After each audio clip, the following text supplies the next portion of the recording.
अस्सलाम वालेकुम my YouTube family, welcome back to my channel. उम्मीद है आप सब लोग खैरियत से होंगे। मैं भी ठीक ठाक हूँ। थंबनेल देख के आपको पता चल ही गया होगा कि आज मैं बनाने वाली हूँ इंडिपेंडेंस डे के लिए एक बेहतरीन केक। सबसे पहले आप सब लोगों को मेरी तरफ से हैप्पी इंडिपेंडेंस डे, जश्न आज़ादी मुबारक।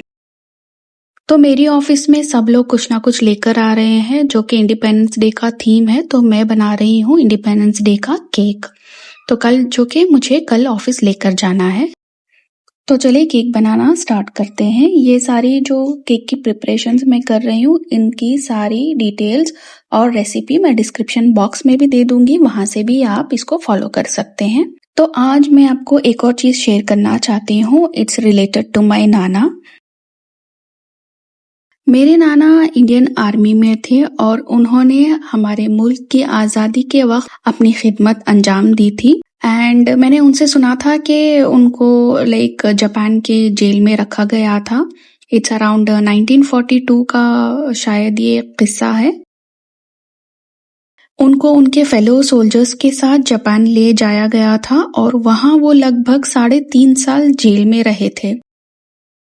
It was around 1942 I guess. तो उस वक्त मेरे नाना की शादी भी नहीं हुई थी। He was really in his teen age. और फिर कुछ सालों बाद उनको वहां से रिलीज किया गया। फिर हमारा इंडिया भी आज़ाद हो गया 1947 में। हमारे मुल्क की आज़ादी के बाद कुछ साल बाद मेरे नाना ने शादी की। फिर उन्होंने रिटायरमेंट भी ले लिया आर्मी से। तो यहाँ पे मैं आपको मेरे नाना के मेडल्स की मैं एक फोटो अटैच कर रही हूँ जो कि मेरे मामा के पास है। उन्होंने बहुत अच्छी तरीके से मेरे नाना की चीजें संभाल के रखी हुई हैं आज भी। बचपन में मेरे नाना से मैंने बहुत सारे किस्से सुने हैं। वो जंगल में जिस तरह से उन्होंने जिंदगी काटी है, बहुत सारी चीजें हैं जो कि मुझे कुछ कुछ याद हैं और कुछ कुछ याद भी नहीं है। और आज तक ऐसा कोई इंसान नहीं है जिसने मेरे नाना के खिलाफ या फिर उनके बारे में कोई भी गलत बात की हो। हर बंदा जिसे भी मैं मिली हूँ, कभी भी अगर मेरे नाना की या मेरी नानी की कोई भी टॉपिक उठता है तो हर बंदे ने उनकी तारीफ ही की है। और स्पेशली मेरी मॉम जो है वो बहुत ज्यादा अटैच थी मेरे नाना से। वो बहुत ज्यादा उनको मिस भी करती है और उनके बहुत सारे किस्से भी सुनाती है हमें कभी कभी जब भी टाइम मिलता है, जब वो ज्यादा इमोशनल हो जाती है। डेफिनेटली हमारे पेरेंट्स को भी उनके पेरेंट्स की जरूरत पड़ ही जाती है। हम कितने भी बड़े हो जाए, हमें तो माँ बाप की जरूरत पड़ती ही है। इसी तरह से वो लोग भी बहुत ज्यादा ही मिस करते ही होंगे।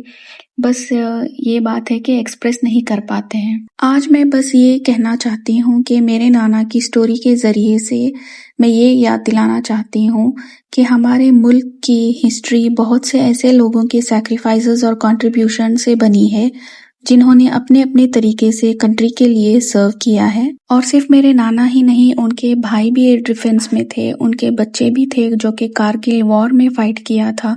इसीलिए हमारी फैमिली के लिए इंडिपेंडेंस डे सिर्फ एक दिन नहीं है, सेलिब्रेशन या हॉलिडे नहीं है। ये उन लोगों को याद करने का दिन है जिन्होंने अपनी जिंदगी और सैक्रिफाइसेस के जरिए हमारे मुल्क के लिए कंट्रीब्यूट किया है। और आज के टाइम में लोग हमसे बार बार कंट्री के लिए लॉयल्टी प्रूव करने को कहते हैं। उनके लिए मैं बस ये कहना चाहती हूँ, हमें अपनी मोहब्बत और लॉयल्टी किसी के सामने प्रूव करने की कोई जरूरत नहीं है।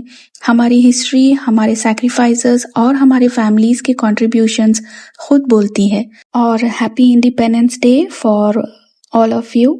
और यहाँ मैं आपको केक बनाने की रेसिपी यहाँ से मैं स्टार्ट करती हूँ और जो भी मैं मेजरमेंट्स आपको बता रही हूँ बिल्कुल सेम टू सेम आपको फॉलो करना है, तभी आपका केक बहुत ही स्पॉन्जी बनके तैयार होगा।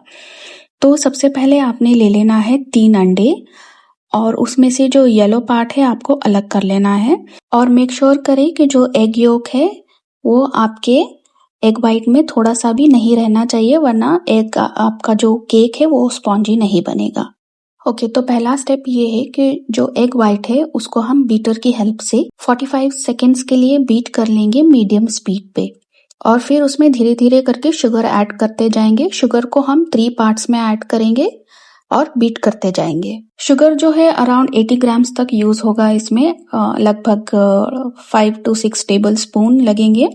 तो इसको 3 पार्ट्स में आप डिवाइड करेंगे और धीरे धीरे करके एग वाइट में ऐड करके इसको अच्छे से बीट करते जाएंगे।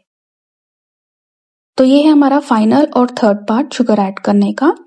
अब हम इसको अच्छी तरह से बीट करेंगे जब तक कि ये जो मिक्सचर है एकदम स्टिफ पीक नहीं बन जाता। स्टिफ पीक का मतलब ये है कि अगर आप बोल को उल्टा भी कर रहे हो तो मिक्सचर नहीं गिरना चाहिए। और एक और तरीका ये है कि जब आप अपना बीटर हटाते हैं तो वहां पे ना इस तरह के माउंटेन्स बनते हैं। देखो माउंटेन्स एकदम सीधे खड़े हुए हैं। तो ये हमारा मिक्सचर एकदम परफेक्ट है और रेडी है। जब इस तरह का मिक्सचर हो जाएगा तो समझ लीजिए आपका जो केक है एकदम स्पॉन्जी बनके तैयार होगा। अब हम इसमें ऐड करेंगे जो हमने एग योक्स को अलग करके रखा था, उसको ऐड करके बीटर की हेल्प से फिर से हम इसको एटलीस्ट 1 से 2 मिनट तक मिक्स करेंगे। अब एक अलग बोल में हम इसमें लेंगे ऑल पर्पस फ्लावर। मेजरमेंट है इसकी 1/2 कप प्लस 2 टेबलस्पून मैदा लेना है आपको। मेजरमेंट प्रॉपर जो मैं बता रही हूँ वही मेजरमेंट के हिसाब से आप बनाएंगे, पहली बार जो बना रहे हैं वो। फिर इसमें डालेंगे 1 टेबलस्पून कॉर्नफ्लावर और इसको अच्छी तरह से छान लेंगे।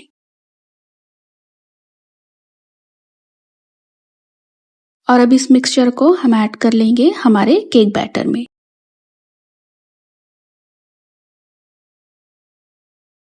याद रखिए कि एक ही बार नहीं डालना है, इसको 2 बैचेस करके मिक्स करना है और फोल्डिंग फॉर्म में। इसको बस चम्मच लेके हिलाना नहीं है, आपको फोल्डिंग फॉर्म में इसको अच्छी तरह से मिक्स करना है। और ये सेकेंड बैच है, इसको भी ऐड करके जिस तरह से मैंने बताया था उस तरह से मिक्स कर देंगे फोल्डिंग फॉर्म में।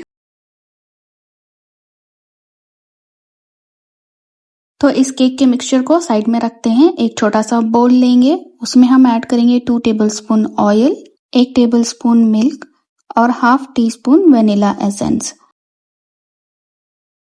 इन सबको अच्छी तरह से मिक्स कर लेंगे और फिर जो हमने केक का बैटर बनाया था उसको इसमें ऐड करके एक और बार अच्छी तरह से मिक्स करना है बैटर में ऐड करने से पहले।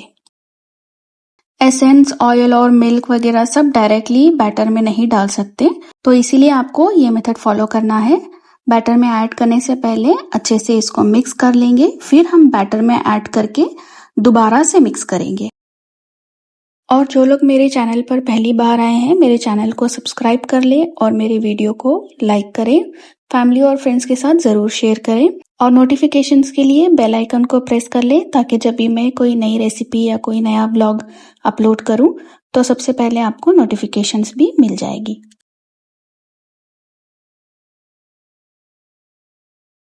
और अब हम लेंगे एक टिन और टिन को अच्छे से ग्रीस कर लेंगे बटर पेपर लगा के, और जितना भी हमने केक बैटर बनाया था उसको टिन में ऐड करके इस तरह से टैप करेंगे ताकि कोई भी बबल्स है तो वो निकल जाएगा।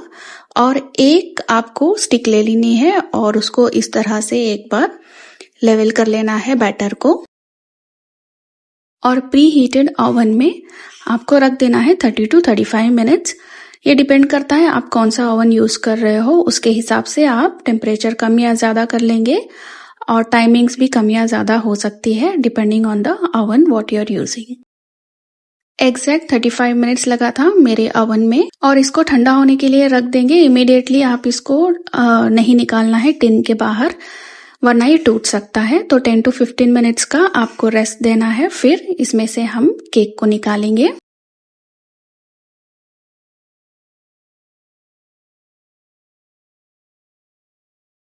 बहुत ही बेहतरीन और एकदम स्पॉन्जी केक बनके तैयार हो गया है। आप भी सेम रेसिपी को फॉलो करें और जो भी टिप्स एंड ट्रिक्स मैंने बताए हैं वो फॉलो करेंगे तो इतना सॉफ्ट और स्पॉन्जी केक बनके तैयार होगा जो कि एकदम मेल्ट ही हो जाएगा जैसे ही आप इसकी एक बाइट लेंगे तो। अच्छा, अब हम यहाँ पे ना केक की डेकोरेशन स्टार्ट करेंगे। ओके, व्हिपिंग क्रीम वगैरह लगाने से पहले ना केक को थोड़ा मॉइस्ट रखना पड़ेगा। इसमें पहले हम थोड़ा मिल्क ऐड कर लेंगे, दोनों स्लाइसेस में मिल्क ऐड करना है क्रीम लगाने से पहले। यहाँ पे मैं वनीला फ्लेवर वाली व्हिपिंग क्रीम लगा रही हूँ। क्रीम आप अपने हिसाब से कम या ज़्यादा कर सकते हैं, जिसको क्रीम ज़्यादा पसंद है वो भर भर के क्रीम डाल सकते हैं। और मैं यहाँ पे ज़्यादा भी नहीं है कम भी नहीं है, मैं मीडियम क्रीम का इस्तेमाल कर रही हूँ। और यहाँ पे सेकेंड लेयर हमारा स्पॉन्ज रख रहे हैं और इसके ऊपर भी हमने मिल्क ऐड कर लिया है ऑलरेडी। और इसके ऊपर भी अब हम ऐड करेंगे व्हिपिंग क्रीम। केक के सारे साइड्स इक्वली क्रीम से हम कवर करेंगे। और अब यहाँ पे मैंने कलर्स डालना स्टार्ट कर दिया है, ग्रीन, वाइट और ऑरेंज कलर, जो कि ये डेसिकेटेड कोकोनट है। इसमें मैंने कलर्स मिक्स करके ये केक पर ऐड किया है। और जो बची हुई व्हिपिंग क्रीम थी उसको मैंने कोन में डाल के इस तरह से डेकोरेट कर लिया है। तो ये मेरा केक तैयार हो गया है। आप भी इसको ट्राई करें और मुझे कमेंट सेक्शन में ज़रूर बताएं कि कैसा बना था। तो हैप्पी इंडिपेंडेंस डे। केक को बना के एंजॉय करें। तो चलिए फिर मिलते हैं नई रेसिपी में, नए व्लॉग में।